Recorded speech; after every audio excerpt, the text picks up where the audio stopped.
Olá, amigos, sejam bem-vindos a mais um vídeo do meu canal. Eu sou o Lucas Knaip e vamos falar da Fórmula 1. A gente teve a classificação para o Grande Prêmio do Japão e olha, Max Verstappen realmente é muito fora de série, uma pole fantástica. A verdade é que ele anda nesse circuito de Suzuka com poucos pilotos são capazes de andar, né? Ele gosta muito dessa pista. A primeira corrida dele na Red Bull, lá em 2016 em Suzuka, foi um segundo lugar, né? Tipo, o cara realmente gosta de Suzuka e dessa vez assim a gente vê assim, mais de uma vez por todas as pessoas ainda tentam ali arrumar justificativas para falar não, o Max Verstappen é tudo isso, é tetracampeão na época, o carro era muito melhor, entende? Agora o carro da Red Bull não é grande coisa e ele vai lá e coloca à frente das McLaren, que claramente eram o melhor carro de novo, né? Por mais que o Lando Norris tente falar que a McLaren não é o melhor carro, que eles têm os melhores pilotos, sim, ele falou isso, né? A melhor dupla de pilotos é da McLaren, né?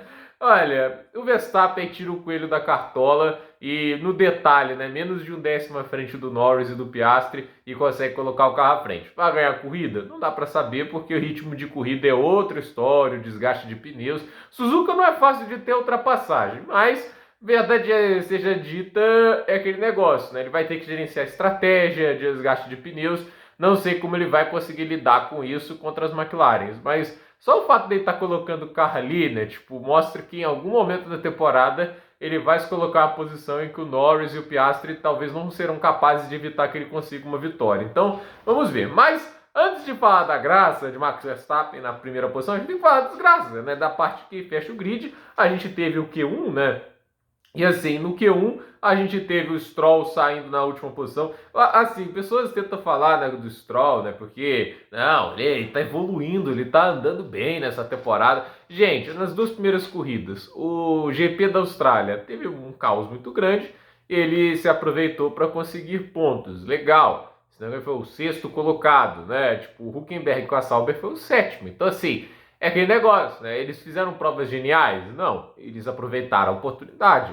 E o ritmo do Stroll não foi bom no final da prova. Tanto é que o Hülkenberg com a Sauber estava andando mais próximo dele do que ele andando mais próximo do piloto à frente. E aí, no GP da China, ele pontuou de novo, mas porque três desclassificações aconteceram. Inclusive, assim, o primeiro stint dele foi incrível, mas no segundo stint, né, com os pneus médios, foi péssimo. Ele tinha pneus muito melhores e não fez progressão nenhuma no grid, não fez uma ultrapassagem sequer. Então, eu acho bem decepcionante o segundo stint dele, e ele acabou dando sorte que as duas Ferraris e a Alpine acabou sendo desclassificada e ele conseguiu mais alguns pontinhos. Mas Suzuka é uma pista que ele anda muito mal. Ele foi o único carro que andou na casa de 1,29. Todo mundo na casa de 1,28. Só o Stroll na casa de 1,29, 1,29,2. E aí ficou de fora também o Durham, que teve a ideia genial de andar com o DRS aberto na curva 1 e deu aquela porrada no treino 2.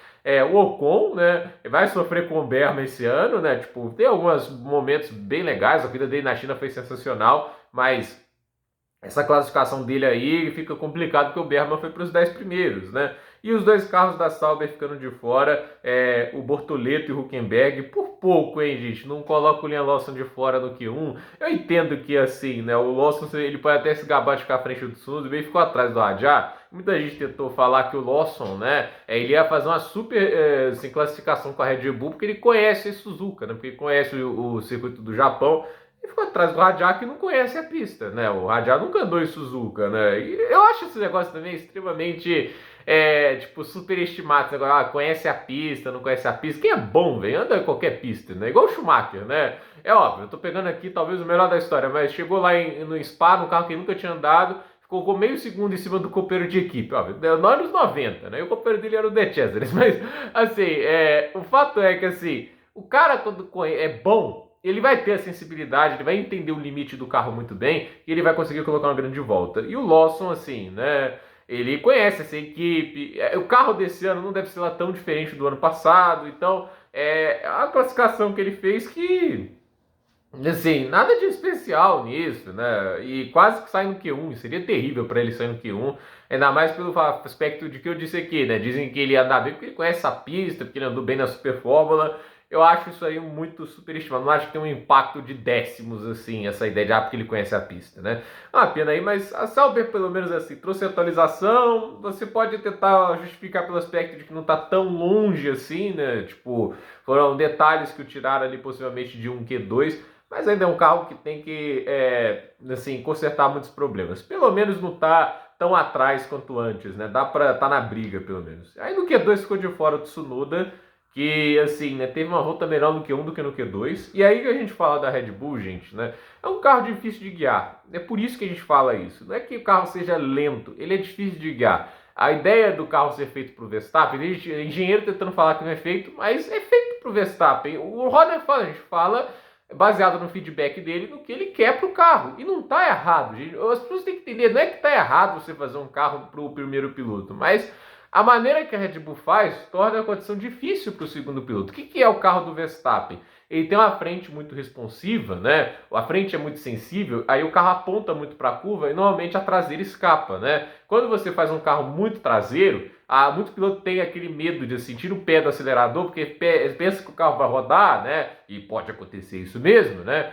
E acaba tirando o pé e tem uma saída de curva comprometida, né? A maior parte dos pilotos tenta atacar a entrada da curva, e o Verstappen ele ataca a saída de curva. E assim, um carro que sai muito de traseiro, ele aponta para a curva e permite você carregar mais velocidade na saída de curva, se você consegue controlar. E o Verstappen faz isso muito bem. E um circuito como o Suzuka potencializa isso bem. Se o carro tivesse a janela de operação, funciona para os dois lados, talvez assim a gente tivesse um mais equilíbrio, né? Ano passado, né, a gente teve a classificação, o Max Verstappen fez a pole e o Sérgio Pérez ficou a menos de um décimo, porque acabou funcionando para os dois estilos. Tanto é que a gente vê lá no primeiro setor, a gente vê lá o Verstappen foi um pouco melhor, no segundo setor, por exemplo, a Spun do Pérez, né, que é aquela curva antes da reta da 130R ali, a gente tem uma Spun que o Pérez fez 10 km por hora mais rápido que o Verstappen, porque o estilo dele de atacar a entrada funcionou melhor. O carro estava adaptando melhor essa ideia dos dois pilotos, né? Aí o que acontece, né? Tipo, nas chincanes, curvas de baixo, o Verstappen andava melhor e tudo isso. Isso é quando o carro funcionava para as duas maneiras de guiar. Agora, quando o carro vai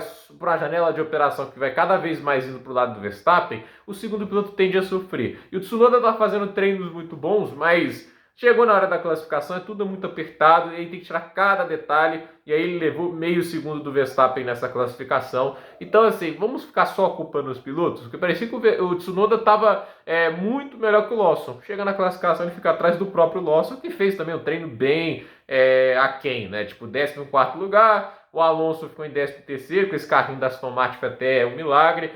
Ele tá doido pro Adrian Newey fazer uma atualização nesse carro, porque o Alonso quer uma motivação para seguir em frente. Eu não sei se ele... Será que o Alonso vai querer pilotar no ano que vem, né? A gente fica pensando. O sonho agora de muito brasileiro que o Alonso vá se desmotivando e peça aposentadoria, né? Mas aí a gente tem o Sainz em 12º, novamente atrás do Albon. Pelo menos um destaque aqui que foi um detalhe menor sem a classificação, né? Menos de um décimo, né?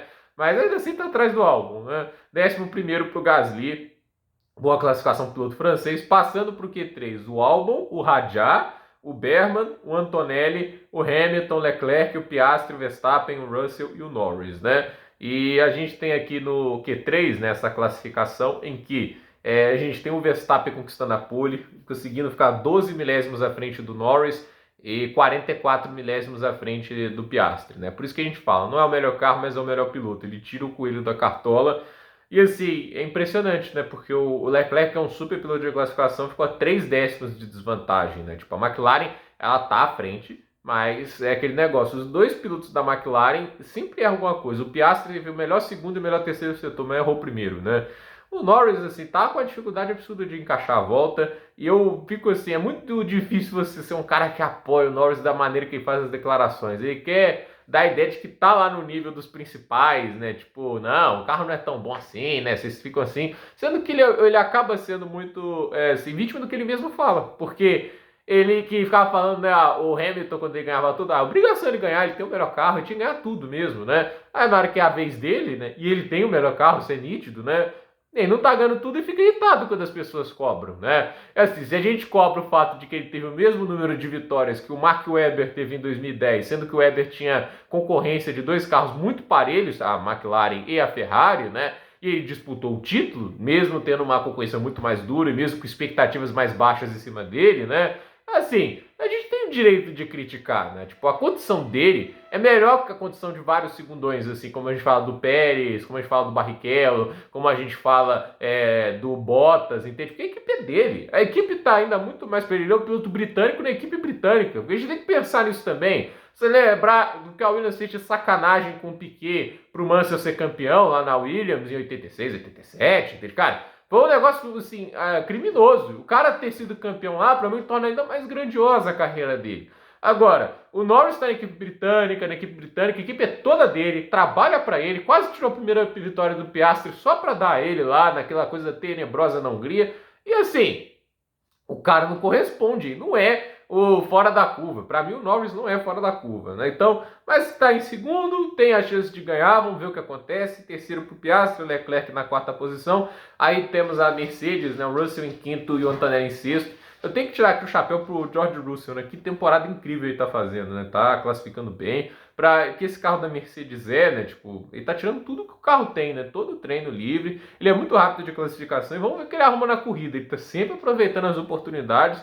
Fez pódio em todas as corridas, mas acho que essa vai ficar um pouco mais difícil, né? Antonelli na sexta posição, o Isaac Hadjar fica em sétimo lugar, né? O Antonelli em destaque, né? Tava sofrendo no fim de semana, um segundo atrás, chegou a estar do Russell, mas olha, ficou apenas a 2 décimos, né? O piloto é muito diferenciado. Eu gosto do Kimi Antonelli, ele realmente me parece muito diferenciado, né?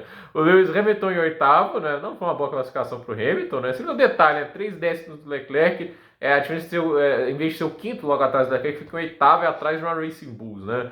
O Albon na nona posição e o Berman na décima. Então, basicamente, a classificação do Grande Prêmio do Japão. O que esperar da corrida? Só um ponto de DRS, que é na reta dos boxes, longe de ser a reta mais longa, né? E você tem uma situação em que os carros, eles andam com alguma carga aerodinâmica que talvez permita você usar um pouco do vácuo, mesmo que os carros de efeito solo, eles não gostem do vácuo, né? Eles não produzam muito vácuo assim.